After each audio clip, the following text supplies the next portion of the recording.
باللہ من الشیطان الرجیم بسم اللہ الرحمن الرحیم واذکروا اذ انتم قلیل مستضعفون فی الارض تخافون ان یتخطفکم الناس فآواكم وأيدكم بنصره ورزقكم من الطيبات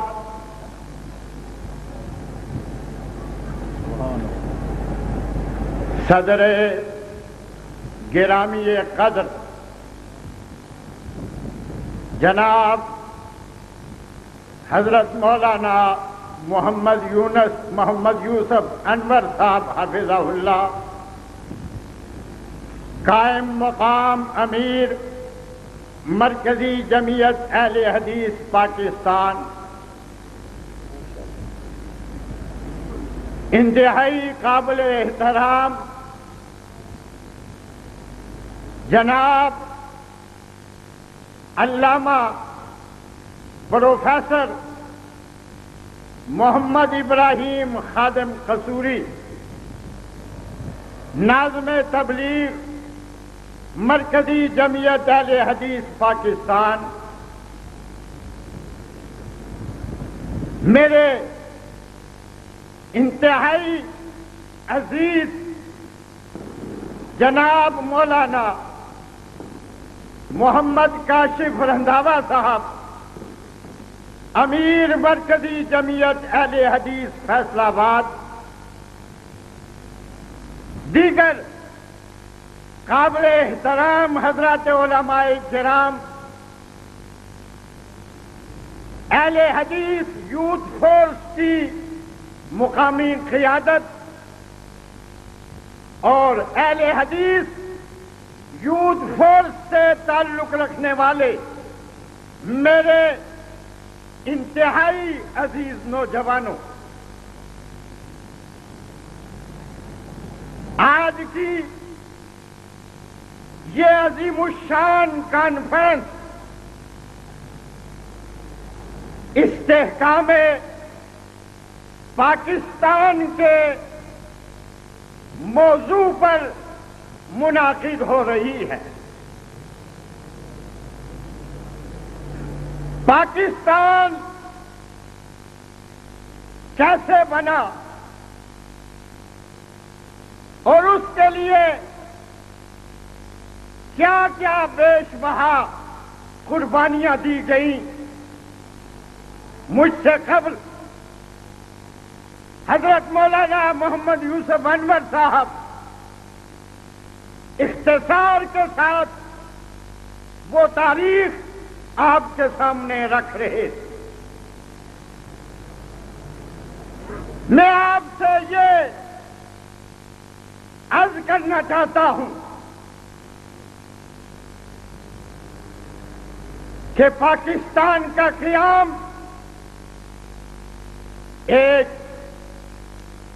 نظریے کی بنیاد پر وجود میں آیا،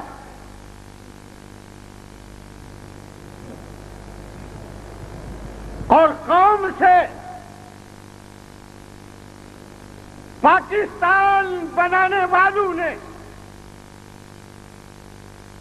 واشکاف الفاظ میں یہ وعدہ کیا تھا کہ ہم ایک ایسا خطہ زمین حاصل کرنا چاہتے ہیں جس میں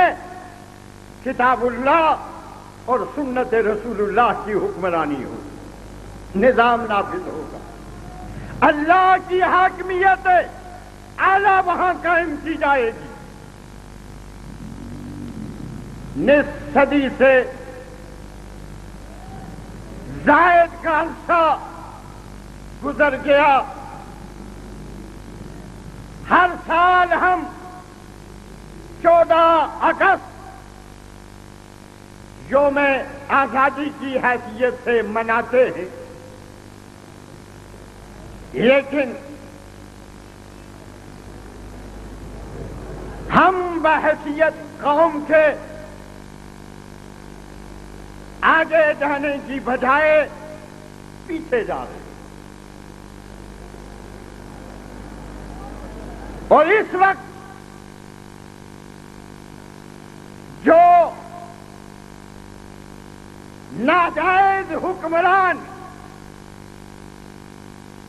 ہم پر مسلط ہیں، انہوں نے پاکستان کی جغرافیائی سرحدوں کو بھی اور نظریاتی سرحدوں کو بھی قوم کے ذہنوں سے اوجھل کرنے کی کوشش شروع کی ہوئی.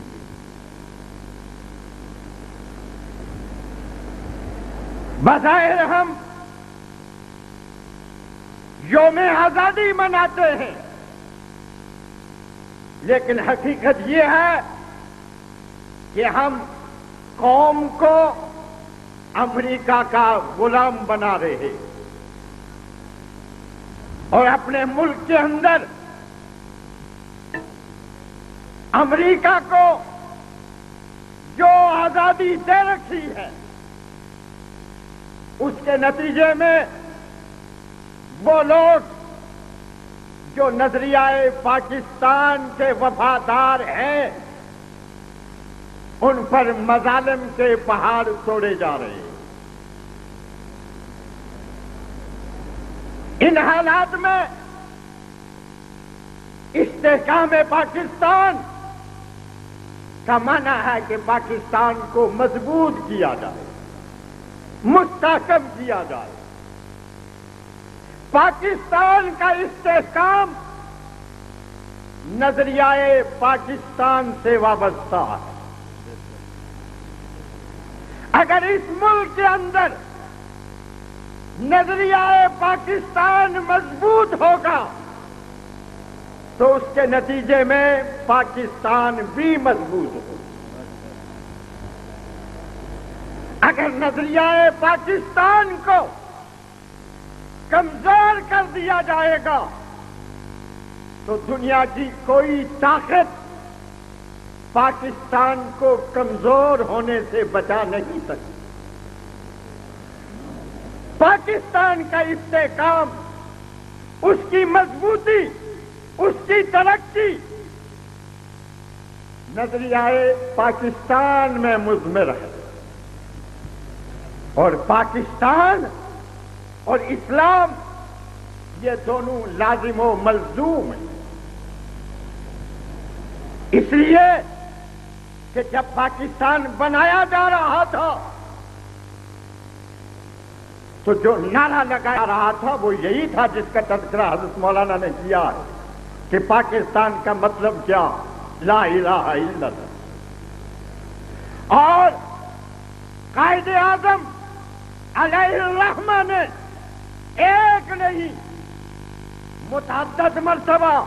واشگاف الفاظ میں یہ کہا کہ ہمارا نظریہ، ہمارا دستور اور ہمارا نظام وہی ہوگا جو 1400 سال پہلے جناب محمد مصطفیٰ صلی اللہ علیہ وسلم نے ہمیں عطا کیا. آج کے حکمران اس نظام کو نعوذ باللہ من ذالک دہشت گرد قسم کا نظام قرار دے رہے ہیں اور وہ نظریہ پاکستان کے ساتھ غداری کا ارتکاب کر رہے ہیں. اور پیغمبر خدا صلی اللہ علیہ وسلم نے آج سے 1400 سال پہلے یہ ارشاد فرمایا تھا،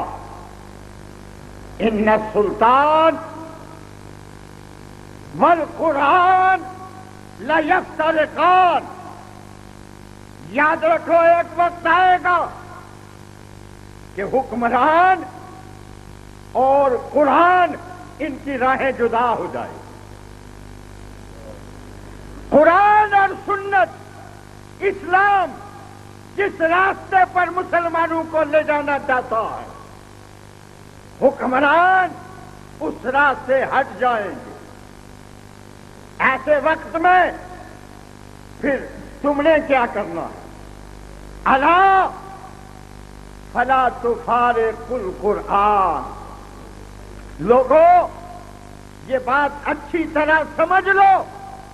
کہ اس دور میں ایسے حکمرانوں کو چھوڑ دینا قرآن کو نہ چھوڑو. آج ہم پر جو حکمران مسلط ہیں وہ اس راہ سے ہٹ چکے ہیں جو راہ ہمیں قرآن نے بتائی ہے، اسلام نے بتائی ہے، جناب محمد مصطفیٰ صلی اللہ علیہ وسلم نے بتائی. ان حالات میں اہل حدیث کی بالخصوص اور تمام دیندار جماعتوں کی بالعموم اور ملک و وطن سے محبت رکھنے والے سیاستدانوں کی یہ ذمہ داری ہے کہ وہ اپنے چھوٹے چھوٹے اختلافات کو بڑھا کر ایک ہو کر منظم ہو کر نظریہ پاکستان